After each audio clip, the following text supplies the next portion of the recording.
So the idea of creating a new healthy community for these people, that they know they have the courage to walk away from an unhealthy community that has kept them in destructive cycles, is so crucial to long-term change.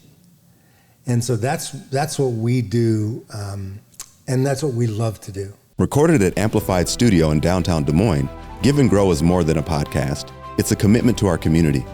Founded by Andy and Sarah Suzanen alongside the RIA Group, this initiative is dedicated to uplifting the organizations and individuals who work every day to make Central Iowa a better place for all.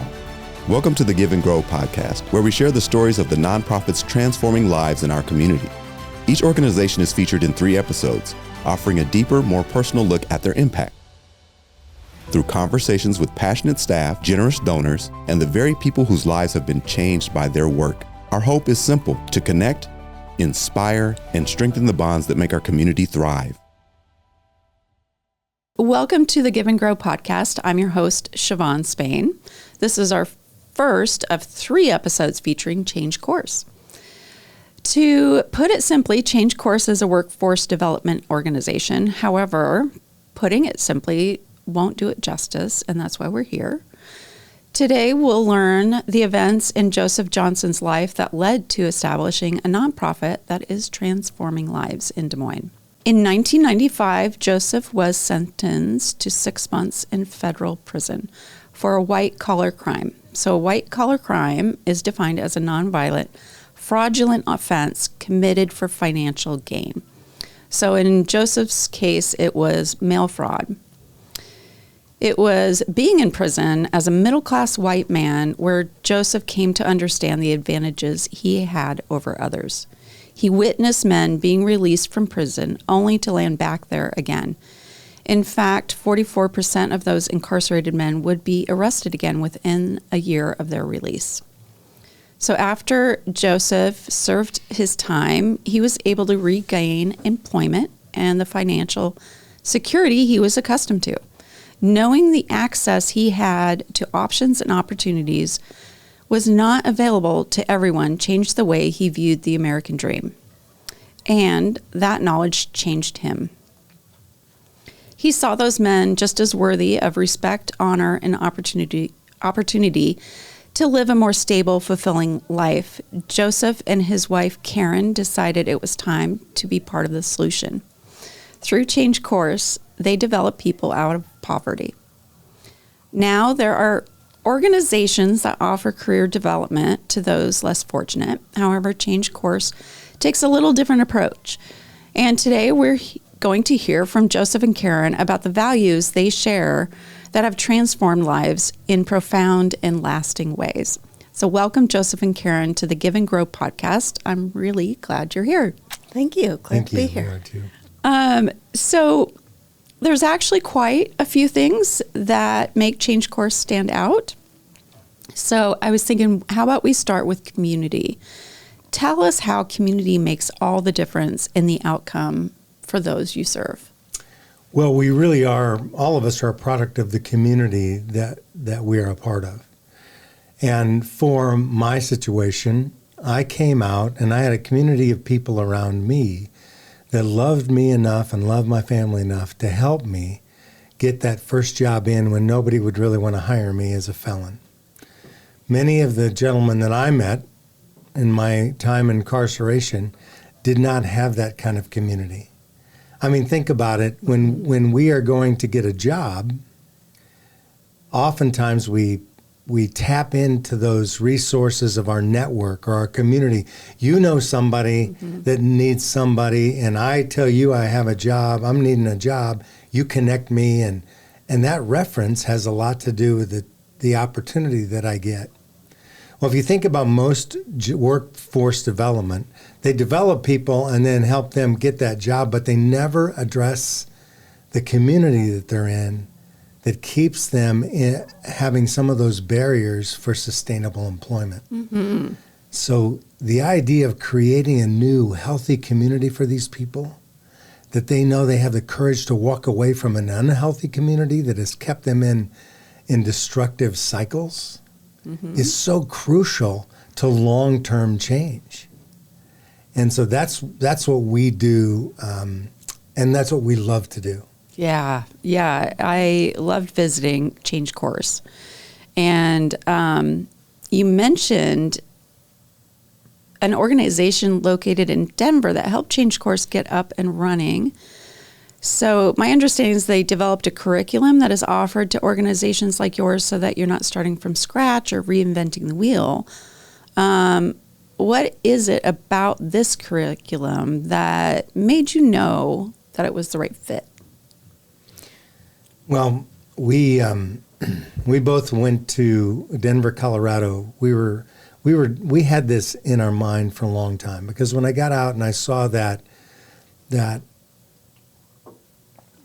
unfair advantage that I felt like as a white middle-class man I had over men of a different race and a different background and a different culture, I had a burden for those guys, because why should they, because nobody would hire them, they ended up coming back within a year.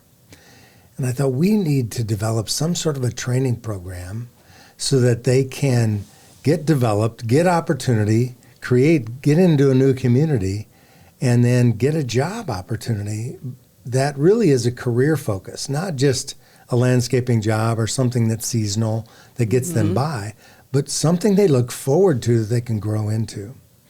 And so my wife and I, Karin, had this on our hearts for a long time. We heard about this place in Denver, Colorado called Cross Purpose. One of my dear friends I was telling him this vision, he said, it sounds similar to what my son volunteered for in Denver. You ought to go see it. Yeah.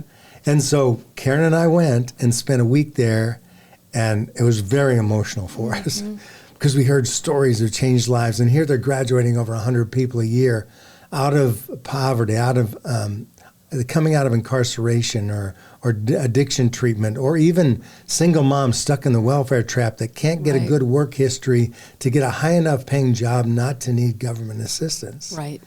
And so we looked at that and we said, this is it. And maybe Karin is really the one who drives our curriculum, and maybe she can explain what about that curriculum really was attractive to us. Well, I think when our life hit the fan,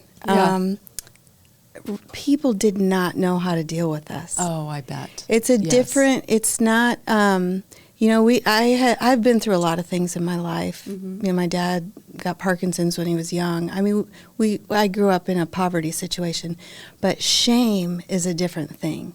And I experienced shame for the first time. Interesting. And shame is a horrible thing to wear. And people don't know what to do with it. If you haven't experienced shame in your life, they don't know what to do with it. So we really had a small group of people that came around us that really helped us. But even in that, they just didn't know how to handle the shame of it. He had played Jesus in this Easter musical at a church that's not around anymore, First Federated. Thousands of people would come see it. So he kind of went from Jesus to a prisoner. There's a lot of shame associated with that. Interesting. Big change. Big change. That's and literally people didn't know how to speak to us. Okay. So, which was hard for me. I had to figure out how to deal with that. But, and we just couldn't find anybody to talk to. So I thought, if we ever have the opportunity to provide a place where people can come in. So I'm the program director, so for the first 7 weeks, I have them Monday through Thursday, 9:30 to 1:30. And we just go through everything from, how do you handle your temper? We tell their story. They get to write out their story the first week. And it's messy, messy stuff, but we're in a group of messy people who get it. So you're in safe company, safe place to work through this stuff. And they have to shift their community a lot of times, because the community that they're living in, their friends aren't really good friends to them. If you've been an addict, you don't want to hang out with your addict friends, or whatever. So we really encourage new friendships, and we change the seating chart up all the time just so they get to meet everybody, and it's really a cool community. So you know what, maybe we should step back a little bit.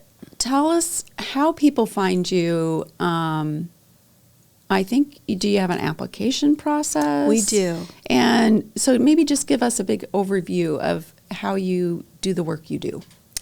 Well, that's outside of my, Okay. I kind of stick to Okay. my lane, but you go All to right. change-course.org, correct? And just to complicate everything, right Yeah. after we started, I got viral encephalitis, so just a little tiny part of my memory got erased. So Oh, wow. I have to ask questions sometime. So I can't remember Short-term any of memory. their names in the class. I've had them for 5 months. Oh. Still can't remember most of their names, and they're very gracious to me. One girl just kept swearing in class, and I said, "You're going to have to stop swearing so much if you're going to get a professional job." She said, "You learn my name, I'll stop swearing." So it's kind of it's kind of a cool thing. with Yeah. us, but Touche. yeah. What we do is they go online, they say, I would like more information, then they're followed, it automatically will then send out an application for them. Okay. They'll fill out the application, then they'll get a phone call interview. Okay. And after that phone call interview, depending upon whether or not it looks like they're ready for the program, then they'll get the next interview, which is in right in our office, right there in the building, where they'll get a face-to-face interview. After that interview, if they feel ready, then they'll start taking some of the assessments, like the math and reading assessment to see where you Okay. are on different levels. We do career assessments. We also do drug testing. Yeah. So, because you have to stay clean during our program, we treat it like a job. Right. But they have to understand that you're doing the work here. We're going to provide all the tools. We're going to provide the resource. We're going to provide a very loving and encouraging community for you. But you've got to do the work. Yeah. This- So if somebody, how do they know they qualify? If somebody's interested, what are the parameters? We really are looking to help people with employment barriers. Okay. It's not just somebody who said, yeah, I'm having a hard time finding a job, but they really don't have barriers. It's maybe about how hard they want to work for it, or Right. whether they're maybe capable of going back to school. A lot of these people have backgrounds that when their application comes in, it's slid aside.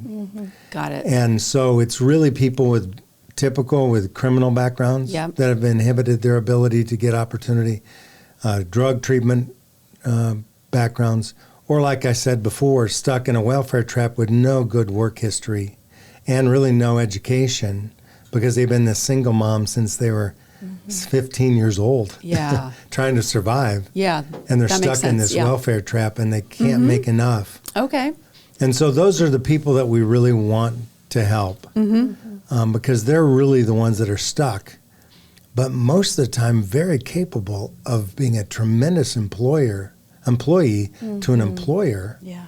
who's willing to take a chance on them if they understand what type of employee they need to be for that employer. And that's the work that we do is educating them through that and giving them opportunity. Oh, that sounds great. It's awesome. So how many years have you been in business?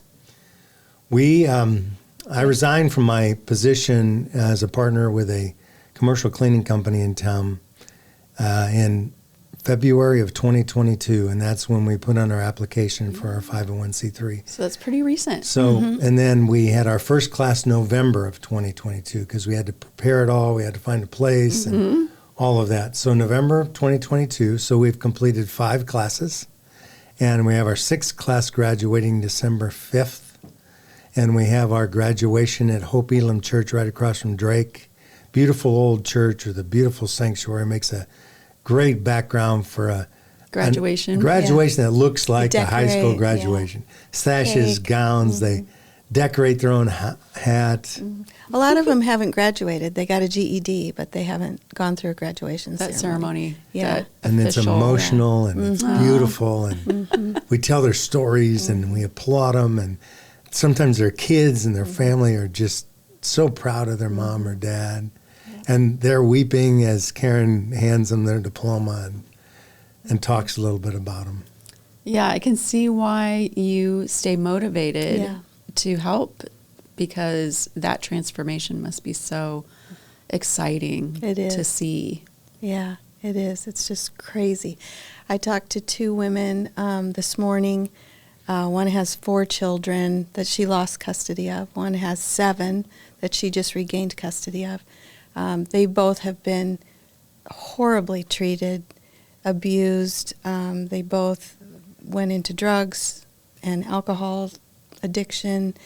Both of them had tried to kill themselves. Oh my gosh. And today I asked, we were talking about what you've learned, and they had some beautiful things to say. And then I asked, if you could go back and do your life over, would you repeat it or would you want it to go a different way? Both of them, chokes me up. Both of them would do it again so that they can talk to other people in a similar situation. Oh, wow. Yeah. Because they know how to get past it and they want to share that. That is so powerful. Yeah. It's crazy. Yes, it is. So I was shocked. I thought they would say they would do something different because they were just horribly treated. They've got needle marks on, slice marks on their arm. They would do it again so that they can share their story with somebody else. Oh, wow. Isn't that crazy? That is. Yeah. That is. It's also just such a testament to like how much change they have experienced. Yeah. And knowing how powerful that is and wanting to share that insight and experience and encouragement, right? Absolutely. Yeah. Because there's a lot of people in similar situations, and they're both very smart and very hardworking and capable. So if they can make their life move forward, what a testament to share with other people who are stuck in that space. Yeah, absolutely. Yeah. And I think there's a lot of stereotypes around people that are down on their luck. Absolutely. As you just make a lot of assumptions. Yeah. And you do. And you see them strung out or whatever, and you think they'll never be anything. Yeah. And here's 2 people that break that image, you know? Yeah. So that's great. Yeah. So it's a 6-month program. Is that right? We've changed it to 5 months. Okay. And we're going to try fitting in 3 next year. Okay. So they'll overlap a little bit? Yeah. Okay. Yep. So we'll see how that goes. How many staff do you have? Like, what does your organization staffing look like? We have 9 full-time staff. And part of our program, the reason we can overlap is because the first 6 weeks that Karen's with them is intense classroom time. But then they go to their skills track where we pay for tuition for them to go to DMAC or to Penn Foster or some other online schooling so that they can get a workplace certification in that particular career track so they kind of get a head start into it and they know what they're talking about when they go to interviews and things like that. And then so that's when they're spread out a little more. Some of them go to night classes, but it's not every morning coming in. It's just once a week that Karen meets with them on Thursdays to review that first 6 weeks. And that's when we can have a whole another class start where the classroom's filled up when that takes the break away from the classroom time. So that's how we can fit 3 in. Yeah. But it's serving more. Yeah, we the demand is high. We accepted 28 in this last class and had 220 requests for application. Oh my gosh. So there needs to be quite a few of you. There needs to be, yeah. And a bigger space probably at some point. Yeah, your space is beautiful and it's a great you. location and we just love It's perfect. It's centrally located. Yeah. So yeah, you've already outgrown it probably. We're getting there. So you can take around 28 people? 30. We could have 30. We could fit 40 in there, but that would be challenging with our current coaching staff because there's a lot of one-on-one. There's a lot of one-on-one work, and it's not. It's requires real personal time with these people, with the people in the program, and the coaches commit to that time on a regular basis throughout the whole program. So we could handle 30. Yeah. In that classroom and with our coaching staff. The most important thing is that we don't sacrifice the product that we give those beautiful people that walk into our door. And so we have to have enough staff to give them the attention they need to really move forward. And make it stick. And make it stick, yeah. And so we have to pursue excellence as a team because every person that walks in there is precious. I mean, these are beautiful people that you don't want to take a chance that you didn't provide enough of what you could. They still have to choose it. They still have to make the decision, and many of them decide that they're not going to, or they don't want to follow the rules, and they don't make it through the program. But the ones that do, we got to make sure we give them everything we possibly have, all the tools, all the resources, all the opportunity, so that they can truly have a sustained change in their life. Yeah, I mean, that's what was so moving when I visited, is that individual attention. And we live in a world where individual attention is less and less unless you're on the screen. Right. You know, and it seems that the fact that you prioritize that and not compromise it in the name of cost effectiveness or how many other things, you know, time-wise. And you're really pinpointing that is part of the magic that makes it work, is that you really see people for their humanness and their individuality and their purpose, and stick with them throughout the whole journey. And like you said, I can't imagine, it takes time, right? It does. Takes time. One-on-one. Everyone's different. So different. Yeah. So tell me about, you know, you mentioned a couple of those women, the women that you've worked with. Who else can you tell, like, so listeners can get an idea of the journey that they go through and what they're doing now? We had another guy, I'm going to say kid because he's pretty young, was sleeping outside. He was homeless. He moved from Florida with his mother, both homeless. And somebody found him sleeping outside of a Hy-Vee, and they knew us. They were a volunteer of ours. Yeah. And they just told him about Change Course. And so in walked this mother and son, and he was very shy, all hunched over. Very thin. Wouldn't look you in the eye very much, but polite. And, you know, we said, we can't take your mother. She's not in the age range, but, you know, we'd be happy to go through the steps with you. Well, that kid, he didn't have very many clothes. He'd come in shorts a lot. He came early. You know, he had to take public transit. That's all he had. Early every time. Stayed as late as he possibly could. Got every assignment done. He is now going into the Navy. He's going National Guard. National Guard, I'm sorry. To go increase, he's got a CNA, correct? Yeah, and he's working for one of our partners, Wesley Life. Nice. So what is the CNA? Certified Nursing Assistant. Okay, but he thank wants to increase that. So and going into become an the RN National probably.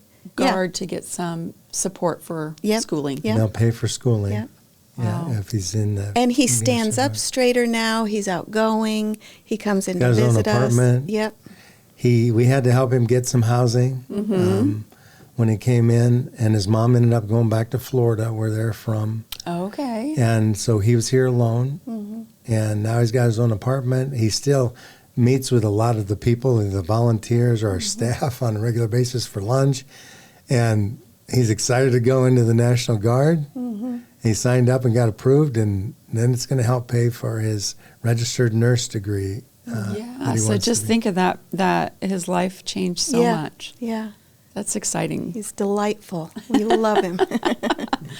Yeah, so you're growing your family quite a bit. Oh, yeah, we are. In fact, last year we decided to have Thanksgiving with our Change Course family and invite our biological family, and they've requested their own things. They loved it. Yeah. They've requested their own Thanksgiving, so we have to have two now. We have a lot. We say we have a lot more kids than we ever thought we would. I bet. That's what I was going to ask you. What was some of the changes that you've seen in yourselves from life before all this, when you had maybe the American dream life to now? Yeah. What do you think? I'm not going to lie. We've had a lot of hard things in our life. Yeah. We've told you a little bit of it, but we've had a lot of hard things. So I don't know that we had the American dream for very long. Gotcha. But I would say that we entered into this wanting to be wholeheartedly involved. It has shown me I'll just be honest. We lived in a really white world. Our neighborhood was all white. And now we go in some place and it'll be all white people. And I say, did you notice it's all white people in here? Yeah. It's just, I love that we've mixed the culture now. And I just, honestly, I say all the time, I just forget about what color everybody is. Because it doesn't matter. Right. It's, I mean, our culture matters to us, but we make too much of a deal about that. Yeah, you know? the inclusivity Yes. should be normal. Yes. So, and I'll say on the first day of class, it's very broken up into units of, Hispanic, people from Africa, black people, white people. And we changed that up day 2. We put out signs with their names on it, and we change it every week. And then, by second week even, everybody's friends. They're like, hey, do you want to go out to coffee? And because you have to change your culture in order to move forward. Yeah. So, I don't know. I'm just crazy about them. They're just wonderful, messy people that I love. Yeah. But Yeah. we've had messy, so. You know messy. Yeah, I know messy. Yeah. But the richness of that honesty and that openness, I'm sure, is very Unbelievable. healing. Yeah. You get into the professional area, you meet with people, how's everything going? Just fine. It's going great. Their marriage may be falling apart. Yeah. They may Fine. have kids that are Great. strung out on addiction. Yep. But boy, you wouldn't know that because I only let you in this far. Yeah. These people are raw and real. And they'll say things, it doesn't matter whether you like it or not. It's just raw honesty. And I think for me, this made me more passionate about educating the average middle class person about what's really going on in the lives of those people than ever before. And don't stand back and judge from a distance because you can't change things from a distance. You have to walk with these people. You have to put your arms around them. You have to hear their stories. You have to understand where they come from. And when you hear those stories, you are changed by them. Yeah. Because you are thinking, you are amazing that you survived that. Right. How can I help you? The resilience. I am so sorry I judged you before. Yeah. And so that's our responsibility. Karin and I feel that's our responsibility to educate people who really are ignorant about what really is going on. Got it. And get them down there to put their arms around them with us and let these people that walk into our program change that person who thinks they have the American dream. Yeah. And it's incredible to watch our volunteers that we assign. We assign a volunteer to every 2 or 3 different participants. We call our participants leaders because we're trying to teach them to be leaders. We call our volunteers allies because you're just going to be their ally for this 5 months. You commit to that. And the allies will often say to us, I thought I was coming to help these people. Yeah. And you don't believe how they've changed me. And that's the beauty of what we do. That is gorgeous. I just, that's really a fantastic story. Very moving. And they stay in contact with Friends, go to coffee. Still. Invite them over From the for first class, for yeah. holidays. Yeah. So let's talk about your partners. So people who employ your leaders, and also the business that you started to help them get job training and also have a little earned revenue for Changed Course as well. So you work with employers, but you also have your own business. We're always looking to grow. We're really looking to grow that partnership with businesses. We'd like to have 5 or 6 in every different career category of companies that are ready to hire. I remember hiring these people when I was in the cleaning business. I love second chance people because I was one of them, right? Right. So I would be burned 9 out of 10 times giving somebody a chance that you'd train up and 2 weeks later they'd be gone because they didn't like the way somebody talked to them, right? Yeah. They're a fight or flight people and they knew if they fight, they're going to go back into incarceration. So they just walk away. So, but I would be willing to do that because my heart for them, to find the one. But most businesses say that's not a good business decision. Right. So my pitch to them is, how about if I prove that they're faithful to our rules, which is hard to get through. I mean, you got to show up every day. You can't be late. You got to be drug tested throughout. You got to get all your projects done. You got to meet with your coaches. If they do that for 5 months, I think I can reduce your risk. Yeah, sounds like it. Would you then like to give second chances? And they say, oh, absolutely. So who are some of your partners that came up early in your process and your development? Some of them were Wesley Life. We have Seneca Tank. We've got Kinsler Construction Services. We got DZ. So Waldinger has hired our people. Everything from IT, help desk. Broadlawns is a very good partner of ours. We work very closely with Iowa Workforce Development, and they send people to us that need a deeper personal development than what they can offer. Right. And then they help us sometimes with job opportunities that open up with their relationships in throughout the community. So those kind of partners have been invaluable to us. And many of them will tell you, yeah, man, your people we've hired have done a great job. They've been good employees, and we wouldn't have found them or chosen them outside of having this connection. So then, coming from the cleaning industry, we were talking about it's hard to get donations all the time. You're Yes. in the early stages of nonprofit, you're living on venture capital that people have a heart for this, but they're putting in bigger amounts of money. Right. It's hard to get that every year because they want to do that for other organizations. So ultimately, long term, we'd like to have 1,000 people giving $50 or $100 a month. That's long term sustainability, Right. but that takes many years to develop. So we thought, well, what's another way that we can create another source of revenue? And many of them have thrift stores. We don't have room for a thrift store, or something like that. So we decided to start a cleaning company, a commercial cleaning company called Change Course Cleaning, Cleaning with a Purpose. And it's a for-profit company that's owned by the nonprofit, so there's no owner making money on it. It goes right into the nonprofit. No executive salaries in it, so it's just management and below. And it gives part-time opportunities for those that are in the class that need part-time work while they're going through the class so that we can hire them for that. And then we added Change Course auto detailing too. So we've got about 26 contracts right now for commercial cleaning. We've done hundreds of cars. We do fleets for companies who say, hey, we got a fleet out here, or maybe it's a company benefit that says, you know what, you come and I'm going to pay for all of our employees in the office to get their cars detailed. So we bring our van, we do it out in the parking lot while they're in there working, and they come out and their cars are spotless and clean. That's really clever and so forward thinking. And nonprofits, a lot of we talk about on the show is fundraising. It's obviously a huge part of the landscape that's a reality, and how there's different challenges for different organizations in different ways. And, whenever earned revenue is possible, obviously that's worth exploring. And it seems like it so fits into your mission.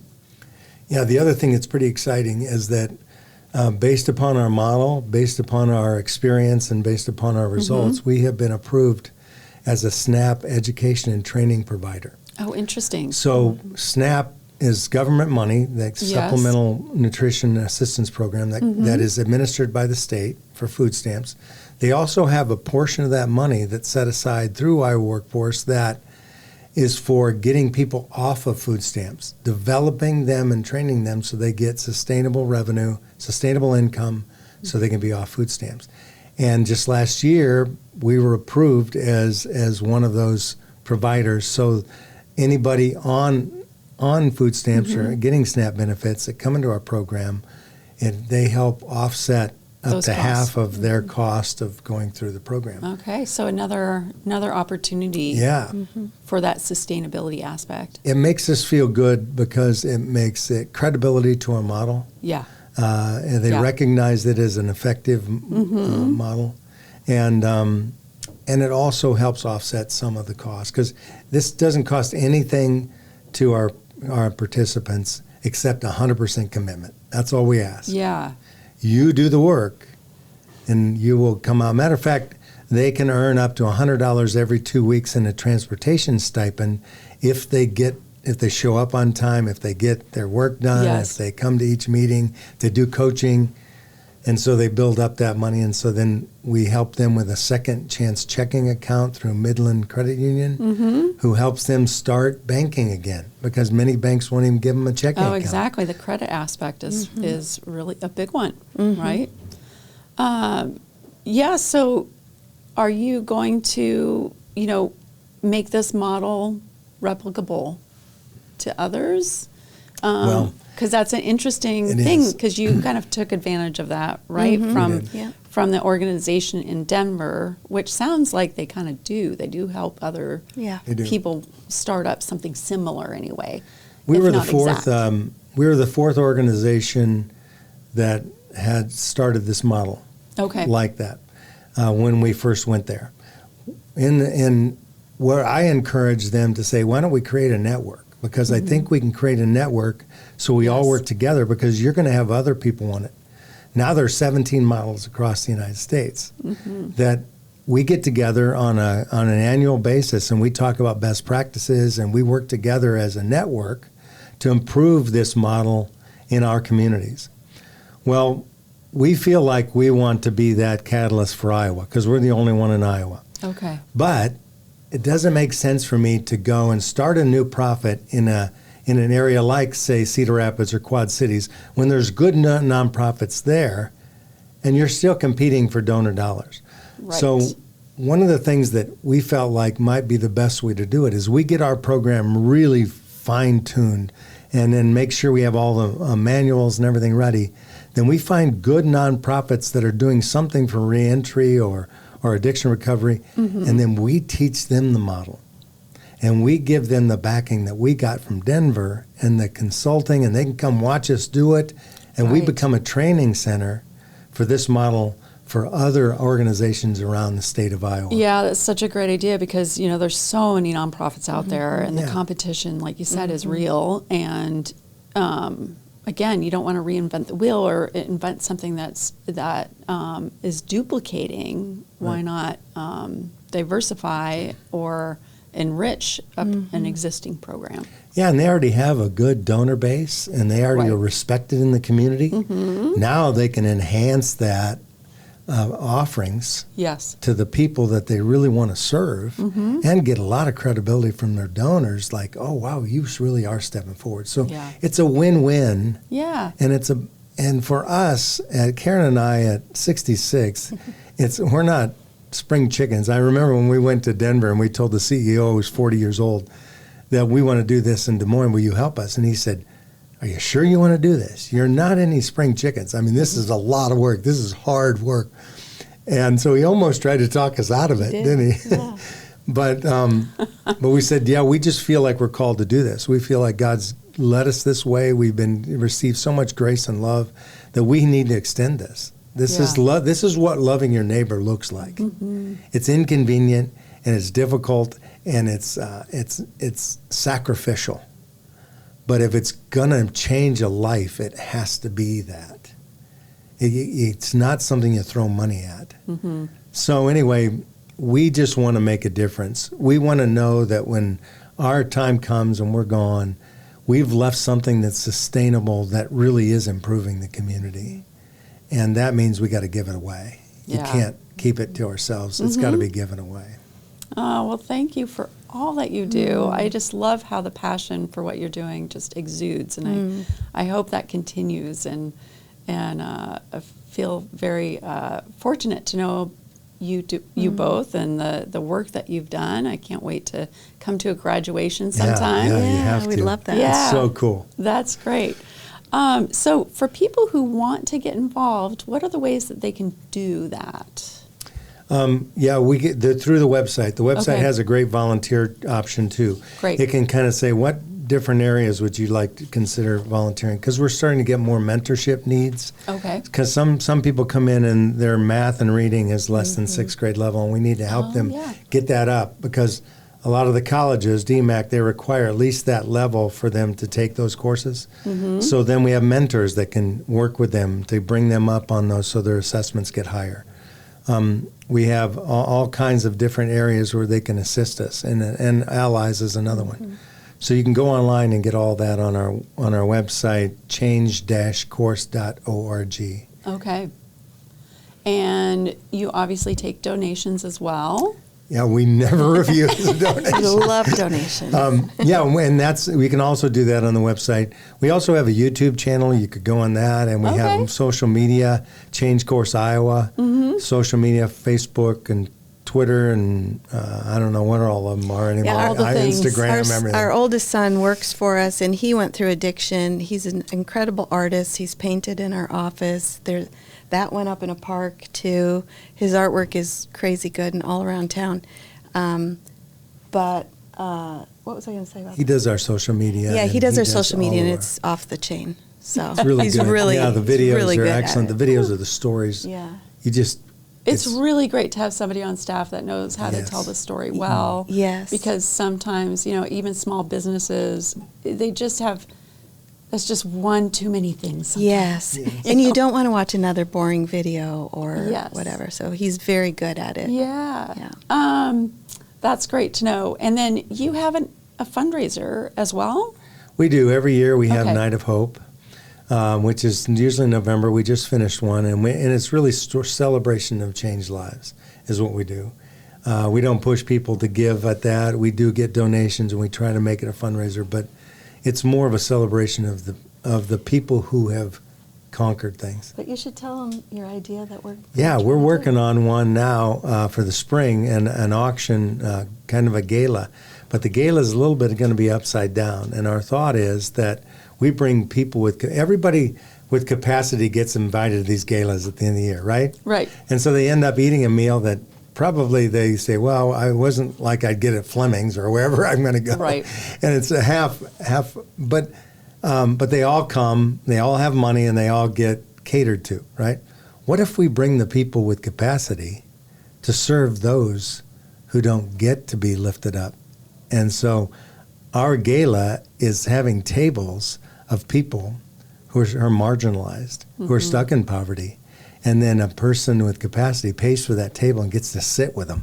Perfect. And then we auction off things, and then the people with capacity pay for those things, and it gets given away to those people at the tables.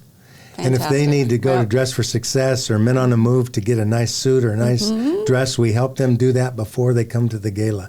So we're working on that for the spring. That's going to be fun because Yeah. it's kind of turning it upside down. Yeah, you get people out of their comfort zone, and that's what you do in your classes, Yeah. That's what right? we do. It's all about that, being able to transform Yeah. by being willing to change, Right. being open to it, Yeah. and being uncomfortable sometimes, Yeah. right? You're right. Yeah. Yeah. Well, fantastic. What a treat to speak with you both today. Thank you. you again for what you do. So to our listeners, thanks for being here. You can always tune in to Give and Grow DSM podcast on your favorite streaming platforms and at giveandgrowdsm.com.